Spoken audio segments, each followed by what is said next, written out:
I didn't brush my hair. It's time for Plan B. At least according to David, this is Plan B. B-cycle. B-cycle. Take it away. This is your kind of day. I want to talk about other things like the Goldstone Report or... What is the Goldstone? Anyway, now B-cycle.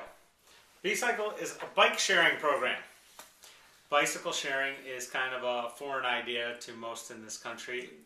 Sharing is a foreign idea to most in this town. True. But the concept is if you put bicycles on every street corner that people can just pick up and take for a ride, people ride more and drive less. Well, there's a lot of people that say there's plenty of bikes to be picked up around this neighborhood and taken off on. But the system is a little smarter than the bikes that are laying around this neighborhood in that each bicycle has its own GPS in it so that the bikes don't end up in being confiscated or made off with or lost or anything else. Otherwise stolen and dismantled and melted for steel to send to China or something? Well, you pretty much have to melt them because none of the parts on this system are interchangeable with other bikes. And you even need special tools to work on it. So that there's a lot of disincentive to taking them. And besides, they're out there and they are free to use. Now how are they free? I mean, it's technically they're not quite as free as free, but they're close to free because it does require that you become a member and pay an annual fee. And for that annual fee, you get access to a bike and you can take it for 30 minutes and return to another B station, which is where the B cycles live, and drop it off and then grab another one and go. So, how are the bikes going to be distributed? You're assuming this is a good idea, right? I know it's a good idea. Well, why is this a good idea? I mean, why do you think this would work in Dayton? Why do you think the four of us in this office would go down to hey, let's go down to the Oregon District, go down here to the B-cycle station, and pedal on down? When we get down to the Oregon District and we see that Blind Bob's is full, and we decide, we want to run over to... Pedal. We want to run over to Taqueria Mixteca, but we got a great parking spot where we're at. So we all grab, and it's a nice day, and we grab 4 bikes off, and we head over to Taqueria Mixteca. And we drop off our bikes there, and then we go eat, and then when we're done eating, we get back on the bikes, and we pedal back and drop them off somewhere else. Well, I'd have to admit that even though I like it when the fountains are... Yeah.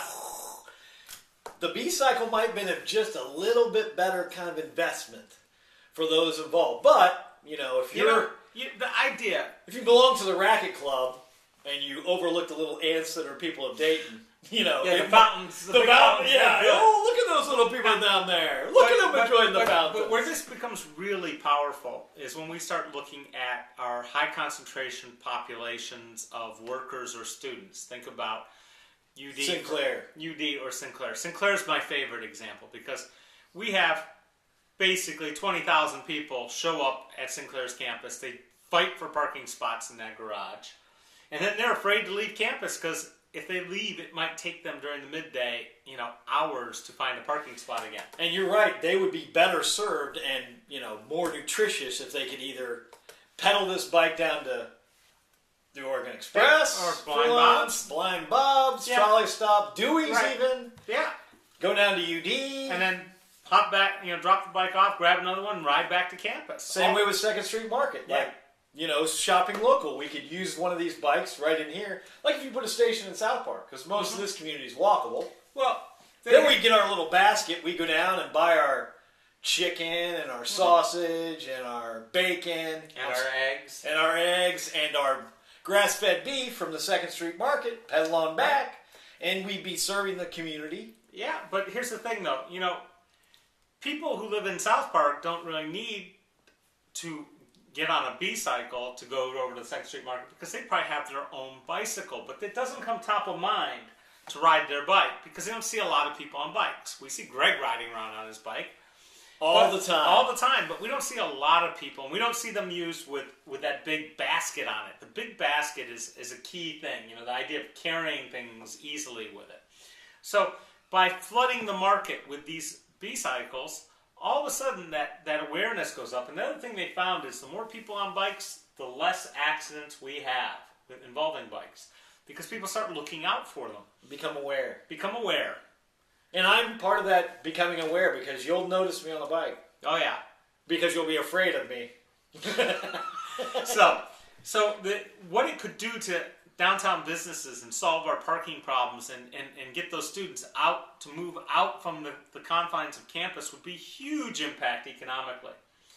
Then on top of it, we've got major employers like Miami Valley Hospital that has a distributed campus with some buildings downtown, and those people, they get a lunch break, they could walk down Brown Street, but what if they want to go over to the Oregon District? Again, hop on a B-cycle. Boom, there you go. I was going to be against this. Really, I was coming in here to say, this is a terrible plan, but you kind of convinced me.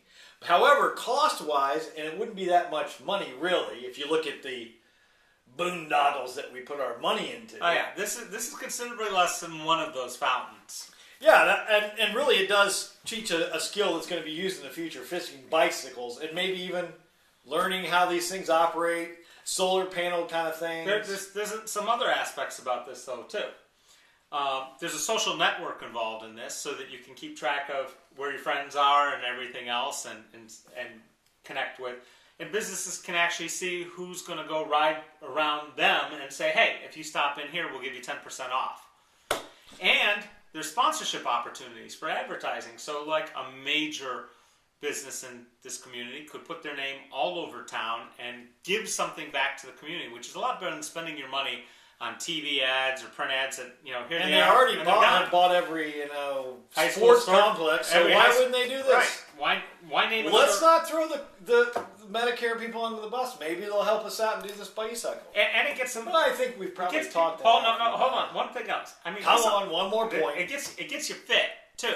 It gets people exercising. Hey! It gets them out on the ground, talking to people. Eventually we won't have to pump up the tires because eventually people won't be so heavy and they'll... the maintenance costs are actually going to go down on these as they get used. Now, Greg brought up the cost thing, and I just want to reiterate. These are not cheap bicycles, but they're built to be outside. They're built with special features that make them very safe. These actually have fenders, something that we haven't seen on bicycles since like 1980. So they've got fenders. They're adjustable. They'll fit anybody from about 5 foot to 6'8". Smaller people under 5 foot, a little bit of a problem there. And it has its own built-in lock, so that anytime you've checked out a bike and you get someplace where there isn't a B station, you can lock it up. Woo, that's nice. Yeah, it's got a lot of really nice features, and it's got like drum brakes built in instead of using those caliper ones that don't work real well when it's raining. Well, in the flat infrastructure of Dayton, this would work out great, I think. It would. And I'll agree with you, it's a good idea. Oh, we've talked enough. All right, we've talked enough. So B-Cycle, check it out. All right, you convince me.